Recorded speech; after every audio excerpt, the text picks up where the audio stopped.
Hi, I'm Dr. Mark Edwin Peterson, and I work as the librarian and archivist here at the Woodrow Wilson Presidential Library and Museum.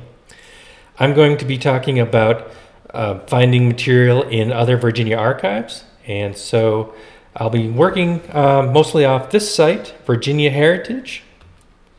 So if you just put in virginiaheritage.org, vaheritage.org, that will bring you to their main page where there's a simple search bar. And we just click continue. And what this does is it collects archival finding aids from various collections around the state. And so from the one site, you're searching through the text of the finding aids. My Woodrow Wilson did bring up some Woodrow or Wilson results. I'm not going to worry about that right now, but you can do an advanced search to be more specific about searching a title of the finding aid or a specific person or something like that.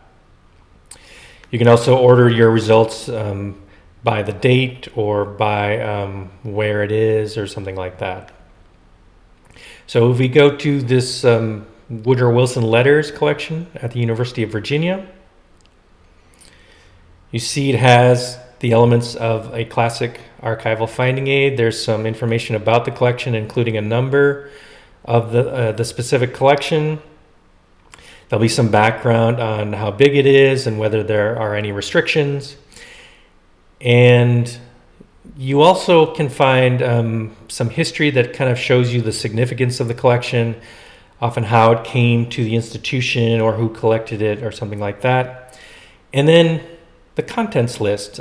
This is the most important element for you as a researcher because it goes through and kind of gives you more details on what's in the collection. Sometimes this will be each individual document, what's called item level description. Sometimes it'll just be by box. It's very common to have things described at what's called the folder level, where someone organized things into folders and then that's what you get in your list. And so that may be a certain person or a certain subject or something like that.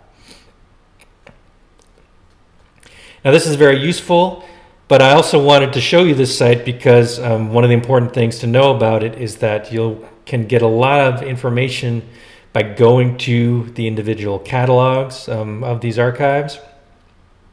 But you basically have to do your search again. So it's useful to see, do they have any subject terms listed in the finding aid? Are there other specific people that would be helpful to do in your search? Things like that. So we'll go ahead and go to the special collections at the University of Virginia. You'll see they've divided things. They're actually one of the hosts of Virginia Heritage, and so you can look at some of their older finding aids that are at Virginia Heritage. You can also look at some more recent descriptions here on this side. And it may be that this won't come up in the new catalog. Let's do Richard Heath Dabney again. So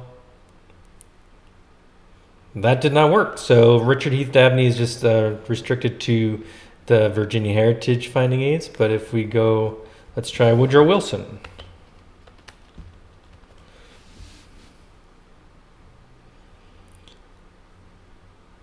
And this gives us all sorts of results.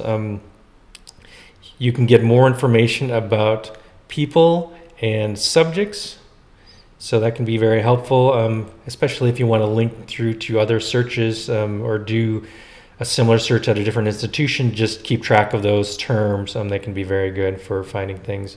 Let's say we want to learn more about Woodrow Wilson Bridge.